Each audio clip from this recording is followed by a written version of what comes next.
Topraklara yolculuğunuz başlayacak. Bu nedenle son hazırlıklarımızı yapalım ve yine telbiyeler eşliğinde, tekbirler ve salavatlar eşliğinde sizleri uğurlayacağız. Onluğuna erişemeyen hacca gidemez. Gidiyorum dese de gidemez.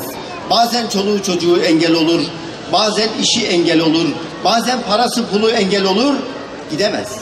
O nedenle ancak Allah'ın davet ettikleri gidebilir.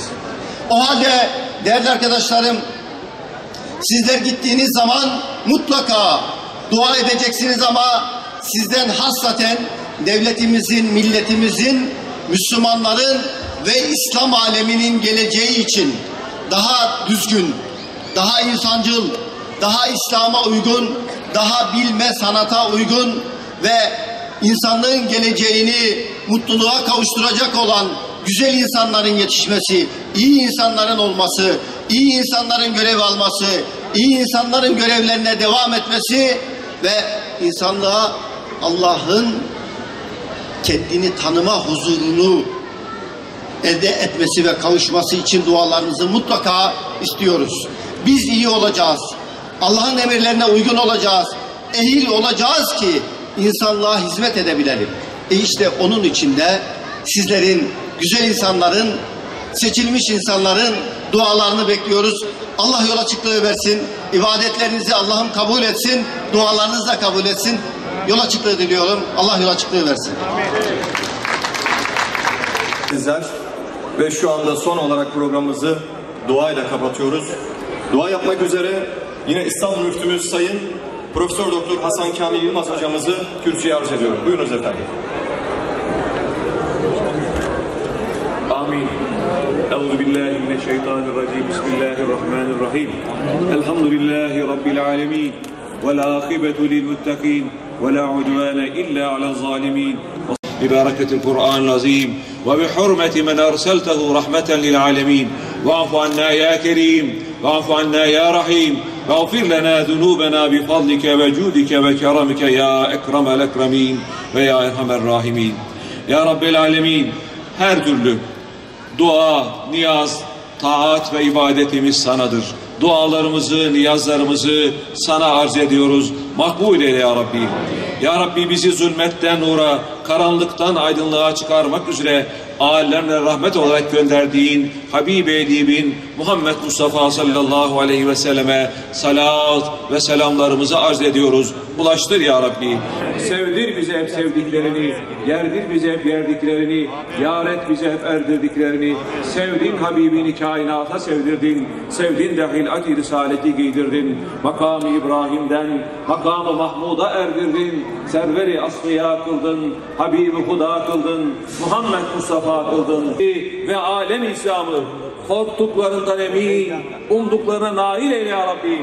Amin. Hacılarımızın sabırlarını, ecirlerini artır ya Rabbi. Berlik eden din gönüllüsü kardeşlerimizin gönüllerine genişlik ver. Amin. Huzur ve vecd ile ibadet ve hizmet etmelerini nasip eyle Allah'ım. Allahümme salli ala seyyidina Muhammedin nebiyyil ümmi ve ala alihi ve sahbihi ve sellim. Efendim bugün yolcu ettiğimiz hacılarımız inşallah önce Medine-i Münevvere'ye gidecekler. Orada 8-10 günlük bir ikametten sonra Mekke-i Mükerreme'ye geçecekler. Medine-i Münevvere'de yapacakları en önemli şey Resul-i Ekrem Aleyhisselatü Vesselam Efendimiz'i kabri şerifini ziyaret etmek, ona salat selam vermek ve 5 vakit namazı olabildiğince Mescid-i Saadet'te kılmaya özen göstermek ve yavaş yavaş hac atmosferine, hac iklimine alışmak. Bu 8-10 günlük süre içerisinde. Ondan sonra Mekke-i Mükerreme'ye geçecekler. Mekke-i Mükerreme'de de Medine Münevvere'den ihrama girecekler. Muhtemelen büyük bir kısmı temettü hacı yapacak. Yani temettü hacı, hac ve umrenin birleştirilmesi demektir. Önce umre yapacaklar. Umre niyetiyle ihrama girecekler ve umre yaptıktan sonra ihramdan çıkacaklar. Sonra ta şeye kadar, hac öncesine kadar ihramsız olarak Mekke-i Mükerreme'de ibadetlerine, taatlerine devam edecekler. Sonra Arefe gününden önce tekrar ihrama girip bu sefer hac için ihrama girmiş olacaklar ve ondan sonra haccın menasiki dediğimiz hususları tamamlayacaklar. Yani Arafat vakfesi ve hacı tamamladıktan sonra hacıların annelerinden doğdukları gündeki gibi tertemiz olduklarını, geçmişe ait bütün günahların Allah tarafından bağışlandığını haber veriyor. Bu aslında büyük bir müjde.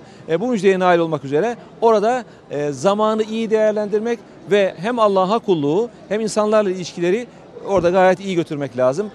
Sağa sola dirseğimizle, omuzumuzla, ayağımızla zarar vermeden, özellikle tavaf esnasında bunlar çok yaşanıyor. Ve hatta her dokunuşu bir dostluk dokunuşu gibi düşünmek lazım. Yani bize omuz atmışsa birisi, o bize selam vermiş gibi algılamalıyız ki ona karşı bir öfke duymayalım ve o güzel mekanda içimizden bir gadap numunesi çıkmasın. Evet, peki. Allah mübarek etsin. Allah razı olsun.